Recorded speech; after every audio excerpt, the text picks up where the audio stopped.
Hello and welcome to Empowered the podcast. I'm your host, Linda Brand, and today I have Dr. Nekeshia Hammond, a respected psychologist, executive coach, and founder of Hammond Psychology Associates.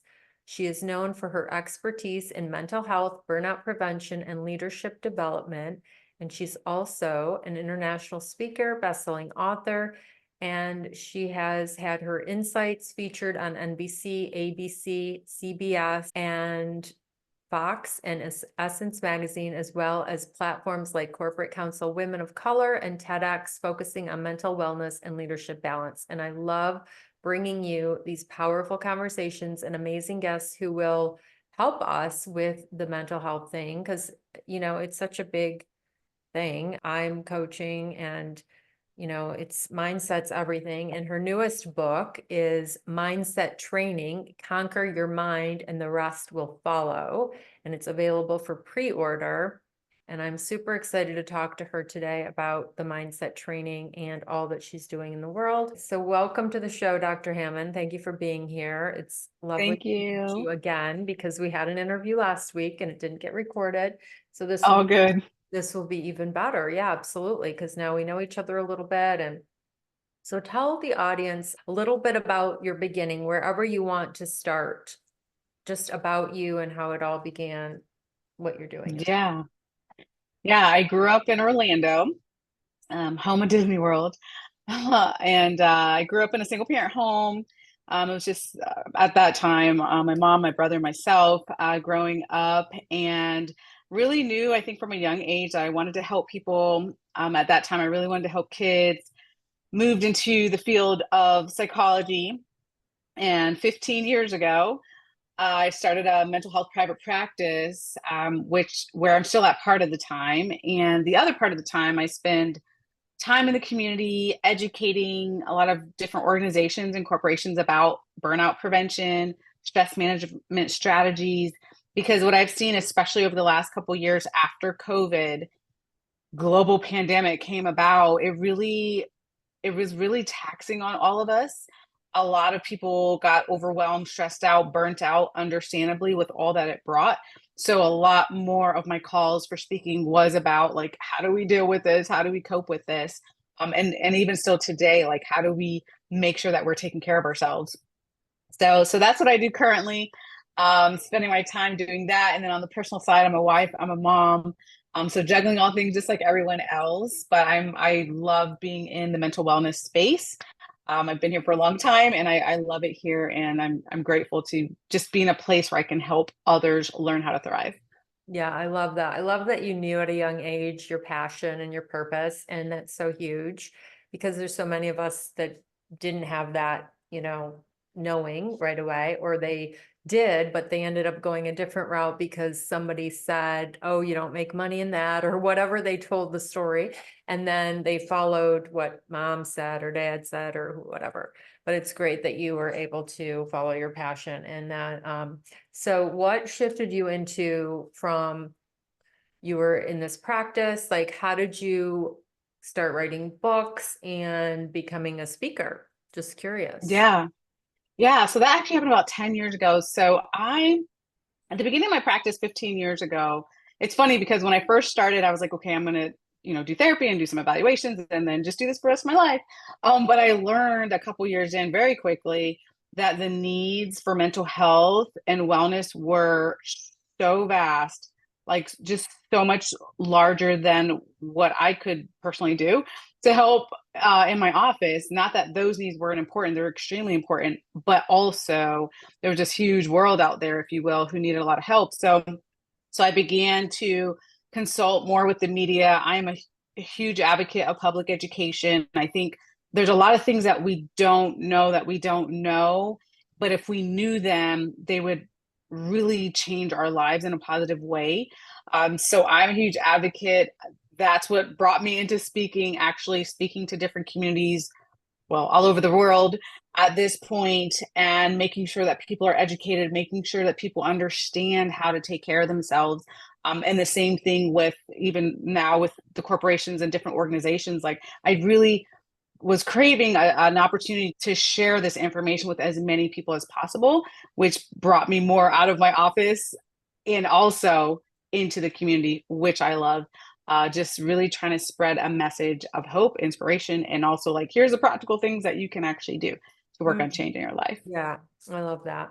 So I'm curious on that public education thing, just because so many people are talking about homeschooling their kids, and Yeah. just would love to hear your opinion on that. And I would also love to know if you had any personal challenges being, in your life, coming from a single mom, and just, just your own personal challenges that maybe you experienced and overcame becoming Yeah. who you are today. Yeah. Yeah. So two questions. So one, homeschooling. So I have seen, you know, it's so interesting because after COVID-19, after 2020 and all that happened, the world of education changed so drastically. A lot more people were heading into virtual and homeschool and that sort of thing. And I've really seen that it depends. Does it work or not? It really depends on the family. It depends on the curriculum. It depends on what's being put in place. But one of the major things that does help children in general when it comes to education is the amount of support that they have, whether they're in a traditional school or at home. Like that support is so critically needed, not just academic support, but like mental health. Are they okay? Checking in with them, their wellness, their well-being, like all of that matters. Yeah. Physically, how are they doing? Right? All that matters to help them thrive, which is what I hope that, we want our kids to be thriving, obviously.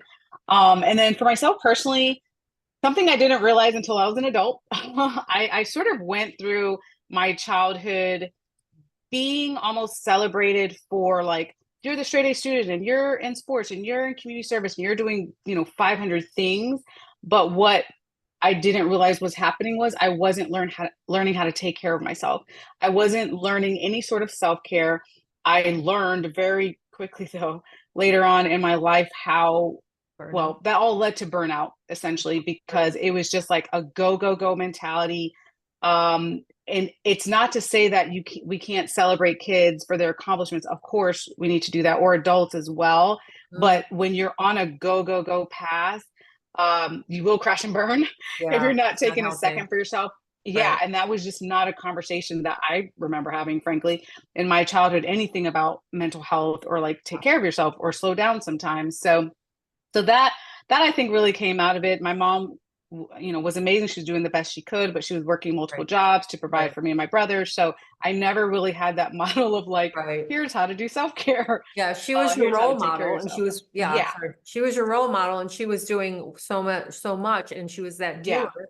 And then you learned that. So Yeah. it just reminds me of when my son was around 12, I think, and his dad was putting him in all these sports, and he played travel hockey his entire life. But like, I just was so worried about my son's well-being because he was this straight A student and he was doing this and this and this. And it's like, when do you breathe? Yep. No, I didn't. And then it also reminds me of this other woman who was on my show, and she decided with her family that like they say no to anything on, was it Saturday or Sunday? I feel like it was Sunday. Like, just Interesting. it doesn't matter if it's a birthday party. She's like, we're just nothing on Sunday. Like, that is our day to rest. And I love, Mm-hmm.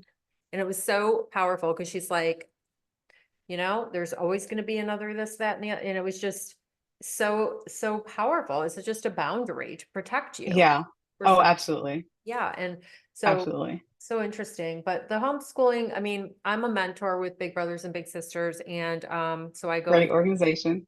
yeah, so I go into the elementary school once, well, I was doing it once a week, and then I was a little lost, but and seeing this 8-year-old, and yeah, it's really, I totally can have compassion for so much of what you do. And just, what you said about support. Like, now they have dogs in the school, which they didn't have when I was growing up. And I think that's so Yep. great, right? A support Mm-hmm. animal, right? Yeah. And you've written, oh my gosh, you wrote this ADHD book, you wrote a short guide for today's busy mom, you wrote the ADHD Explained, and you wrote Emotionally Healthy Children, the practical guide to raising emotionally healthy children. What so inspired you to do that? Were you were helping a lot of families, you said, right? Yeah. Yeah. Yeah, absolutely. So in the beginning of my practice, a lot of the work that I did was definitely with families. Um, Definitely, I was seeing a lot of kids who had ADHD. I was getting a lot of similar questions. So, which prompted me, of course, I was like, well, let me write this book about it to try to do my best to share all of the questions and answers, of course, that I had in that particular field. But also, what I was seeing was with the parents I was working with, they were also stressed out as well, because it can be challenging sometimes if you have a child with ADHD or whatever physical or emotional health issue, it can be a challenge for the parent as well. It's a Right. So, challenge. this next book is almost like, yeah, how do you deal with the burnout of being a parent or being a corporate Yeah. executive or running a business or whatever it is you're doing? Yeah. Yeah. I feel like it's a challenge raising children today, no matter what their Exactly. diagnosis is. But, and I also feel that Yes. a lot of us as adults are also ADHD, and I feel that it's kind of misdiagnosed multiple times because like little boys, like they need sports. You know what I mean? Mhm. Like we can Yeah. talk about this forever, but I'm a big child advocate. So my thing is when I hear a boy is diagnosed with that, like I always think like, but are they playing sports? Are they using their energy? I mean, there's definitely a difference between a boy and a girl. The girl plays in colors and plays with their dolls, and the boy needs, I'm just saying, that's my experience. Yeah. There, Yeah. And a lot of kids, yeah, a lot of kids are definitely, which is actually what my book, one of the things that that book was particularly about is a lot of kids are definitely overdiagnosed. Well, in my evaluations, I've seen some kids absolutely it's, didn't even have ADHD. They had something else. But some kids did have ADHD and it wasn't addressed. So it really takes a full comprehensive evaluation because unfortunately, because attention issues looks like 40 other things, the go-to sometimes is like, oh, this child has ADHD. And it's like, well, no, actually they're dealing with some type of trauma, they're dealing with a move, a loss, they have a physical health issue, learning issue, or something else that looks like that, but it's not. mm, Or yes, they really do, but they have another issue too that's not even addressed. So I could mm. I talk for love three that. hours on that. Yeah, I love Yeah. that you're aware and that you were helping Yeah. so many families and children. That is so amazing. Yeah, I know this trauma thing is so big, and um, that we all have some form of it, like small T, big T trauma. Like you could be bullied on the playground. That's trauma, it's all different. So yeah, I love that you wrote that book to help people. So yeah, it takes a village. That's what I wanted to say when you were talking, is Yeah. it takes a village to raise kids. Hmm. It really, Yeah. really does. And, I used to just pray because my son grew up in two separate homes, two separate loving homes, but we did not get along. And I would pray, as long as he turns out happy, healthy, and independent, I'm good. Like nothing matters on Yeah. the planet except him being happy, healthy, independent.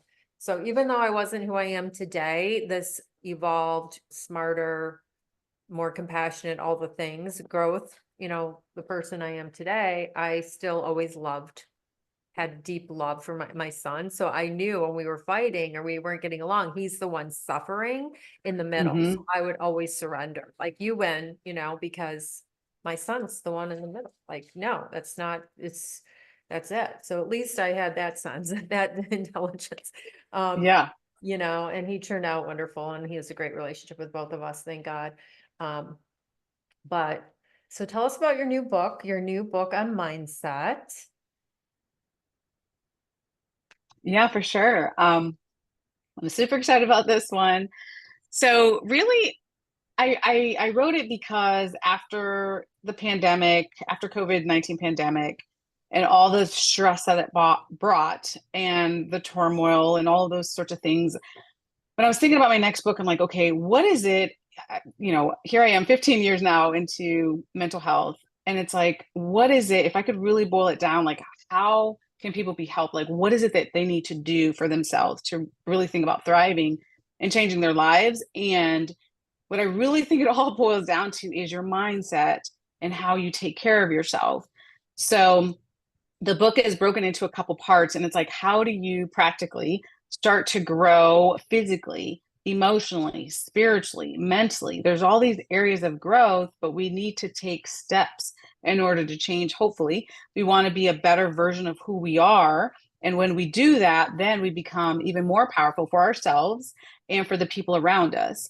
So that was my motivation for writing this one. And I added in some personal stories in there as well, which I haven't done in previous books. I've done more teaching, but this one I was like, let me share a little bit about my journey as well, Yeah. and hopefully it's helpful to others.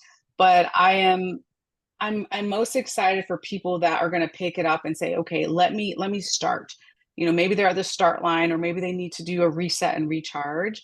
So let me start to apply these strategies so I can work on being healthier, happier, and more productive in my life.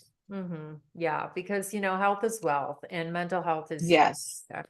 And mindset is everything because you can, it is I everything. was I was just listening to a book and I got one sentence he said literally like was so powerful and it helped me reframe something in my Hmm. personal business life. And I was like, it's so interesting. It's all how we look at perception, right? And Yeah. a lot of us, including myself, were raised in victim mindset or lack mindset or Yep. scarcity mindset, right? Or they can have it, but it's not for me. So your Yep. likely is teaching people that we can correct that thinking and attract the Yes. abundance and the joy and all the things, right? Yep. So yeah, I'm the person and stories teach. And you said you shared a couple personal stories in your new book. Um, Yeah. do you want to share like one or Yeah, absolutely. So one of the hardest things that's happened to me in the last couple of years, that I shared a bit of in the book was actually, of course, in 2020, because why not? In the middle of a pandemic, when the world is falling apart, I lost a very close mentor of mine, who was like a family member, frankly, and the person professionally who believed in me the most, like poured into me, always having conversations. You can do this, like that type of cheerleader who I think everyone needs, and super impactful in my life. And it was a very sudden loss, when I got the phone call that this person is no longer here on the planet, which of course I did not expect to get from his assistant. And yeah, it was a really difficult loss. And I share a little bit about that in the book because honestly, if I had not gone through the journey that I had been going through and trying to grow as a person and all the spiritual growth that I had obtained, if you will, up to that point, it would have been that much harder to go through. It was still difficult, and it is still difficult, I should say, to go through that grief journey. But building myself up, building up the mental armor to be able to handle something like that is what I hope for people to get from this book. Like, build up your mental armor. Like, we don't know what life throws at us. There's some great things and there's just some really hard things that we have to deal with, like hard losses, hard disappointments, the bumps in the road, all the things. Like, they're coming. Like, that's just what happens in life. But you can deal with it better when your mindset is in a healthier place. yeah. So I shared, again, like I mentioned, that actually the book is devoted to him. Oh, I devoted the book to him just because he was um, just oh, that's such a huge impact on my life. Yeah. she was a gift. Um, That's beautiful. yeah, he was definitely a gift. Oh, you're so So, blessed. I love that. That's so beautiful. Yeah, honestly, mindset is everything. And I always teach we are not our minds or our bodies. We're spiritual, energetic beings having this human experience. So we yep. control here. We Yes. decide what we want to think about. We decide what we're going to focus on. And we decide you choose your thoughts like you choose your clothing in the morning. And so, of course, this trauma that you just experienced, this sudden, finding out someone you love and care for that's, been a giant support in your life passes away suddenly, like that's trauma. So you had to Yeah. process that, but also you don't have to dwell there. I mean, everybody's different, and I'm not trying to take away from this situation. I'm just saying that, like, as I teach, like, we do control here and we're supposed to be happy. We're here for joy. That's my belief. Yes. We're not here to Absolutely. struggle or suffer. And it's a choice, is what I kind of think. We create our realities, and every day is a new day and it's a gift and we get to create what we want, and you created so much. So I wonder if, so you're half Black, is that, I'm just, So my mom is Jamaican and my dad is Ethiopian. oh, so you're not Black at That's all. Okay. I so just so yeah, want, I'm Black, but just different oh, ethnicities. oh, okay. I only Yeah. ask because I want to know if you had any personal challenges or professional challenges with that being a minority, or, Yes. That's a whole nother show. No, but like, I how mean, did to you be, overcome it is what I know that you have. You didn't even have to yeah, answer that. I already know that you have, because one, you're a yeah, woman and you're a minority. So what I want to say, ask, this is, let me reframe the question. You're beautiful and you're smart and you're all these things, but I want to know how you overcame when there were yeah, challenges that showed up. yeah. And that is definitely a growth process. For sure. But it's working, which is not an easy thing, but it's working on being comfortable with who you are, knowing what you bring to the table, despite the fact that there's going to be racism and discrimination and prejudice and people having all of these beliefs about you, which are absolutely not true, just based on how you look. But understanding the power that you have and what you are really bringing to different conversations. I'm in a lot of rooms where no one looks like me, frankly, and that can be difficult sometimes. I've worked at length over the years of working through imposter syndrome and just all the things that you tell yourself you're not good enough, like all those sorts of things that you tell yourself. It really, I wrote the book on mindset, but it really is a mindset journey to get to the point where you understand who you Right. are, because I think that we all have gifts that we bring to the table. It's just that we have to sometimes block out the noise around us and the negativity and the things that people say or believes, which are absolutely not true about you. Right. It's just not. So that is a journey, and it's not like, oh, I'm good. Like it's something that I continually work on, because I think it's a lifelong process for you to work on your mindset training. So I continue to do that, which helps me get through and again kind of block out some of the negativity and the things that people say, or the underestimating my abilities and all those sorts of things that just comes about with being a ethnic minority, frankly. So Yeah. that is what I do and continue to do Yeah. No, to I just get wanted to through. ask because I know that, Yeah, just you're a powerful, you're, like I said, you're beautiful, you're smart, you're all the things, and you're successful. Like, you're creating this beautiful, you're speaking, you're writing books, you're doing all these things. And I just know the journey, even, I mean, the journey is just a journey, and it's not linear. And no, I experience, so what I use is some somatic healing besides the mindset. So I wonder yeah, what tools, so we talked last time about self-care and, your personal practices and like what you do, and, meditation, prayer, and different things. So do you do any somatic healing work, like EFT or breath work or any of that? I do. Yeah, I do believe strongly in breath work. I think it's one of the most underrated things that we can do for ourselves is doing the deep breathing. I, gosh, how long was it? It was a long, really long time, like over a decade. I was very heavy into yoga, up until the pandemic, actually. And then, of course, all the yoga studios shut down on us. And of course, it's reopened now. But nonetheless, like breath work has been something for a very long time that I really subscribe to. Like just working on taking deep breaths, working on, I say, take a minute. That's something I always share, a minute minimum out of your day. And just making sure, for me, it's about like just staying connected, just in my own beliefs, my faith beliefs, just staying connected spiritually. Like, how can I serve people? Like, what do I need to do right now to help someone today? What do I need to do in my business too? Like, this is, business and impact. What do I need to do to really take things to the next level and continue to help people? Along with how can I continue to utilize my self care? Because if I did not, with how crazy and busy and hectic my schedule is right now, I mean, I would definitely hit burnout. I would definitely not be able to sustain the level of hectic, busy, crazy schedule if I did not put the self-care measures into place. And this is something I've learned over time. Yeah, I was not like this a right. while back, but I am today. So Yeah, that's amazing. At what age did you start experiencing the burnout? Because you were saying that when you were young, you were this straight A student and you were doing yeah, things. At what age did you I start? think I really think I hit burnout several times, definitely in my early 20s.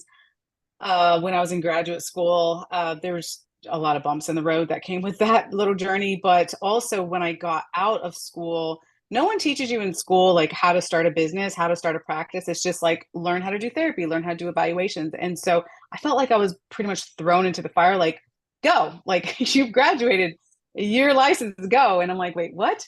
Like, how do I do this? So it was there was a point a couple years into starting the business where I was choosing to get no sleep. Like, because again, that's what I had learned, like just be a machine, go hard, don't get any sleep. I wasn't eating well, like just not taking care of myself. And then my son was born. And then again, I was like, okay, spend every waking second, with this newborn. And again, no time Super for mom. me. Yeah. Yeah, super mom. And then he was about probably 3 or 4. And I was like, okay, this is not going to work. I knew I had to really make some drastic changes in my life because I'm like, I can't even show up as I want to show up for him as a mom and as a wife and business owner and all the things if I'm not taking care of myself. So Right. that was a really huge shift. And honestly, I was totally exhausted, frankly. Yeah. So I made a lot of changes in my life. And that was in my 30s at that time. So it took a while to really fully understand and start to make a commitment to self-care. Beautiful. Yeah. I had another guest, Michelle Rios, on the show, and she had the same exact story, really, where Yeah. in her 20s is when, and in grad school, like all just breakdown. Literally, she tells her story. And she also realizes that a lot of her external, like a lot of her worth, like she didn't really know who she was as a person. She was just checking all the boxes and doing all these things.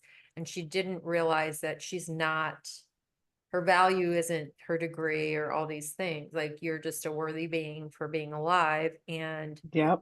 she got to, a lot of women do that where we're doing for everybody else. We've been taught to do that. And then we don't even know who we are or what we like or what we're, it happens a lot. And then we're learning to prioritize ourselves, to take care of ourselves. And what do I want? Right. And boundaries, so huge. So what were some of the things that you did when you had this situation when your son was 3 or 4? Was it a son or daughter? I'm sorry. My Yeah, I son, yeah. thought so. Yeah, your son, it Mhm. was 3 or 4, and you realized this is not going to work long term. Like I'm not happy, I'm Yeah. feeling good, I'm not healthy. What kinds of things did you do? Yeah. So I started then. It's actually on Instagram in my stories. I have it as a highlight, but I really started being intentional with taking a minute, which is actually something I teach now to others, but like taking a minute minimum a day for myself. So I love nature. So for me, it was even like being out in nature. If it's walking through a park, I'm in Florida, so sometimes it might be the beaches, the ocean, or I travel a lot to different communities, so it might be the mountains or wherever I'm at.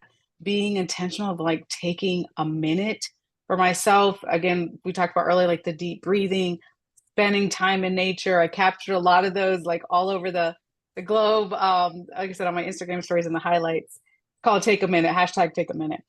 If anyone wants to check out the pictures, Oh, because I like photographing all those pretty places. But really, it started that way. Honestly, it started with me taking a minute for myself, and then now it's morphed into like, okay, being very intentional with my mornings, making sure I have for me my devotional, my gratitude practice, like all of that before I get to my cell phone, so I control how my day starts. Along with continue to be as grateful as possible, even in the really hard, difficult times.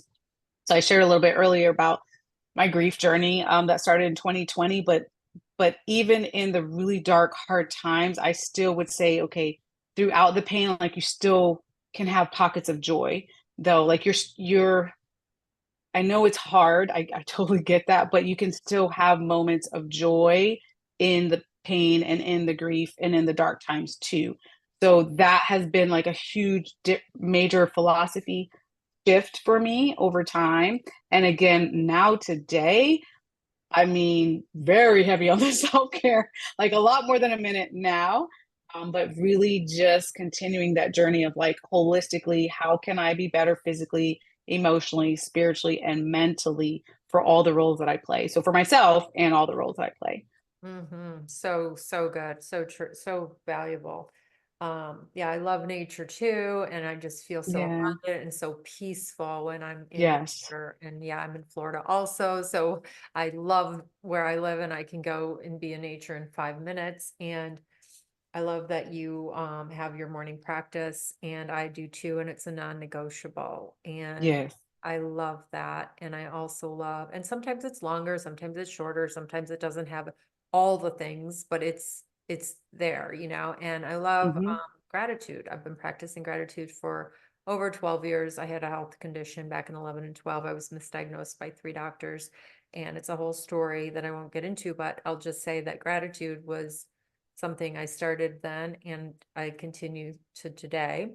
And it will shift you. I mean, if you're having a bad day, guys, and you're just driving down the road, like this happened to me one day. I was like having a bad day and I'm like, okay, I'm thankful for this. I'm thankful, whatever I was saying, it could be, I'm thankful, you know, that I'm in this great car, or I'm thankful that I have, like today with the dog in the morning, we're jogging a little bit and I'm like, we have legs. I was like, we both have Mm. legs. Let's be happy we have legs, right? I mean, there's Yeah. people who don't have legs.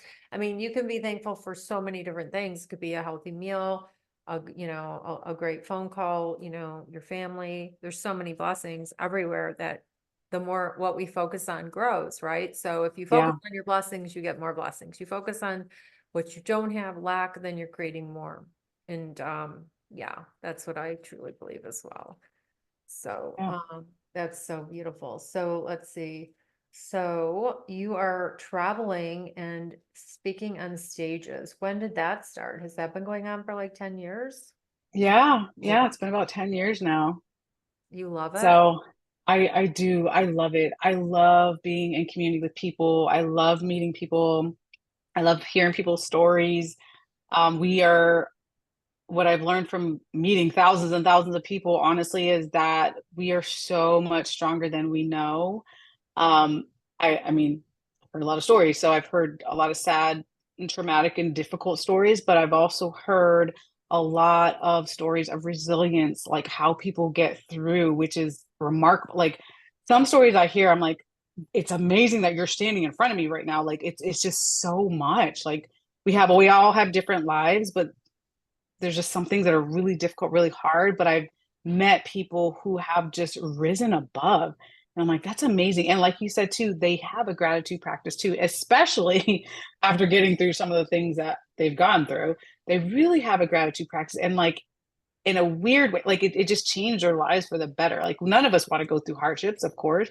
But when we do and we get on the other side and how amazing that can be, it's pretty remarkable. So Yeah. yeah, I absolutely love it. I love every single person I've met. Yeah. So did you ever have any stage fright? How did that work? I just want to ask because I know a lot of people listening are coaches and I'm Yeah, one of them. I still remember my first speech to like hundreds of people. I think I was in like eighth grade or something like that, and I never had nerves of speaking on a stage. It's the weirdest thing because I think it's the number one fear still is speaking, and I've never had that fear of speaking on the stage. Now, what I have had to work on though as a speaker, for me, my anxiety is after the speech.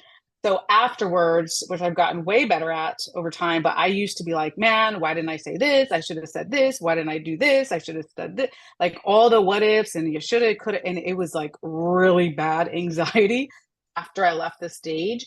But I've learned over time how to manage that and just have more grace with Yeah. myself and remember the reason that I'm really there to impact other people's lives. I've also been in some really great speaker communities who are just outstanding, amazing people.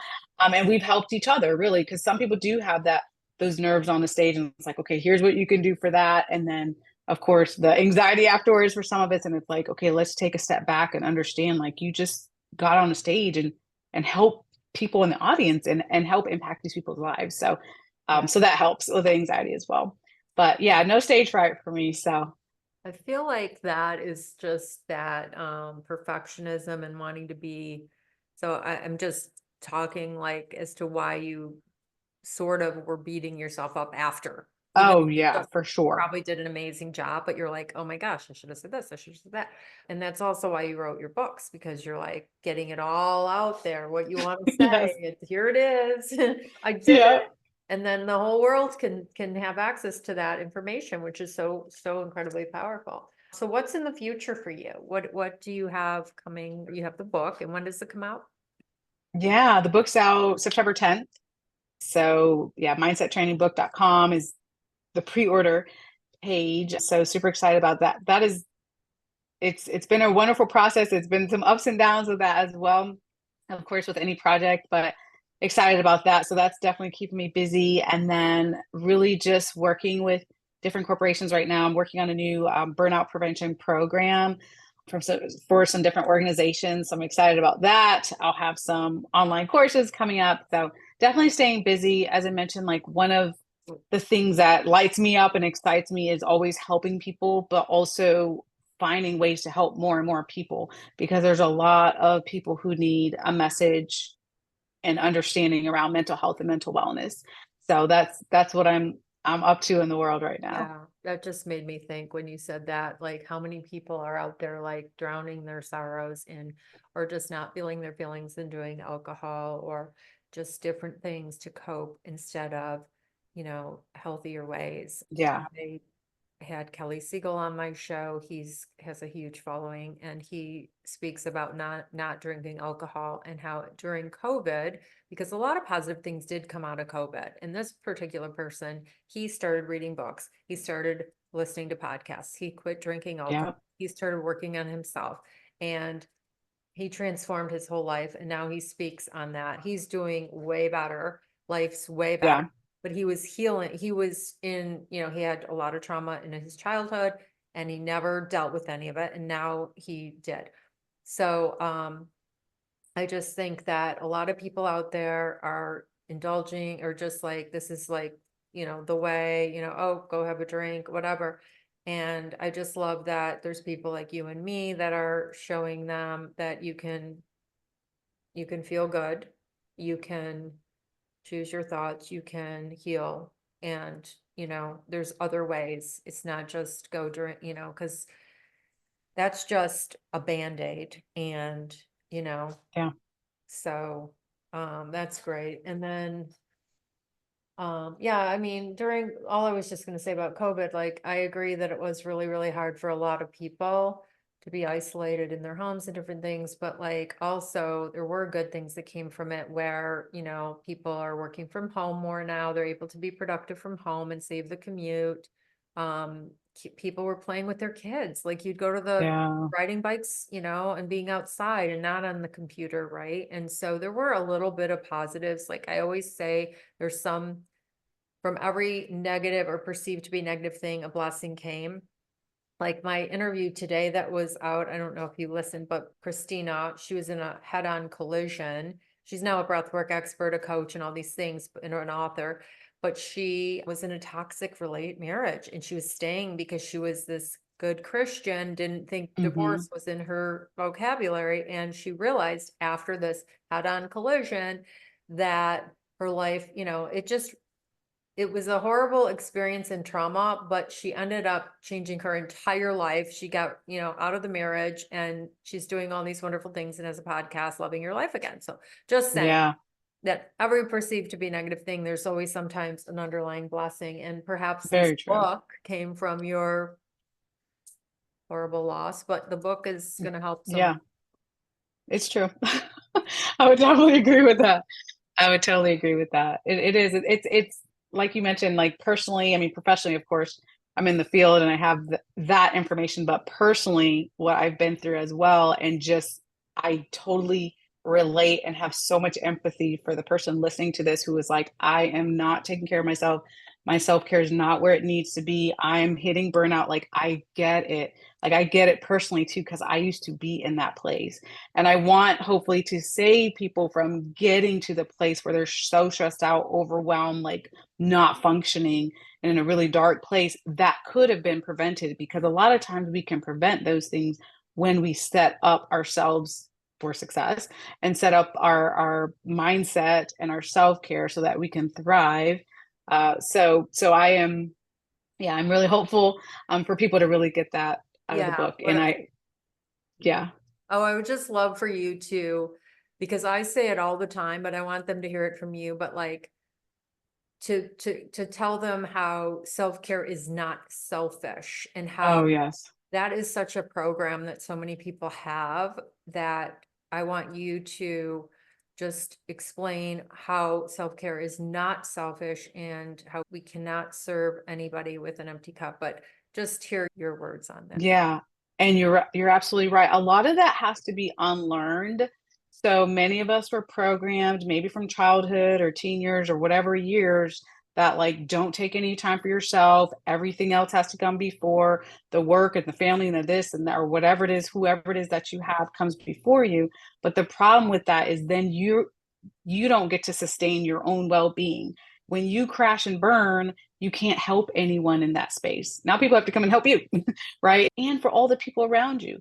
And that's what people want. Like, they want to see you happy and healthy. Most people happy and healthy and thriving. Like, they want that for you too. And you deserve that.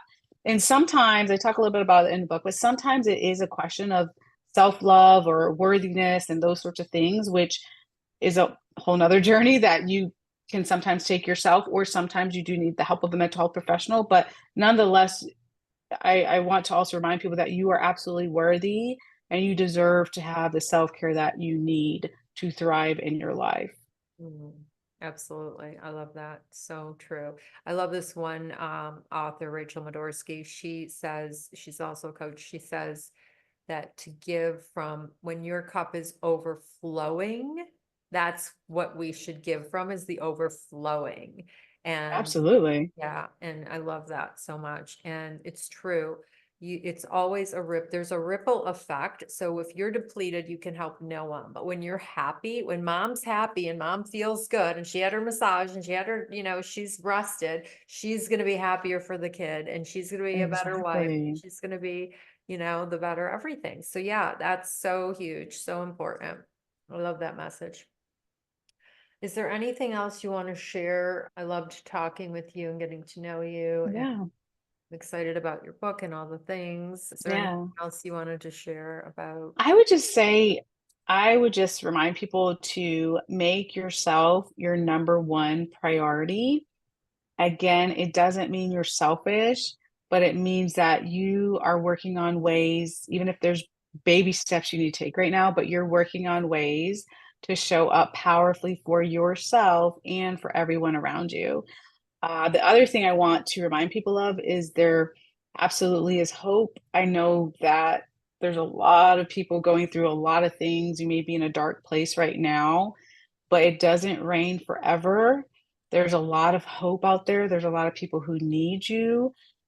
So continue to work on your self-care, continue to work on growing. And thirdly, I will say that even during the dark times, you still deserve to have those moments of joy. So find them, even if they're little pockets, even little minutes of joy, like you deserve to have that joy in your life. So true. So good. Yes. I mean, God wants his children happy. We're not supposed to Yes. be suffering, and we get to be happy every day if we choose, if we want to. It's like that saying, choose joy. Yes. Um, we can. We have more power than we give ourselves credit for. Yeah. We really do. We really So, do. so how can people find you, Dr. Hammond? Yeah, the easiest way to find me is my website, drnekeshiahammond.com. So it's DRNEKESHIA Hammond.com. Yes. And we'll put all your links in the show notes. It was such a pleasure talking with you again. And thank you so much for being here. Um, Thank you.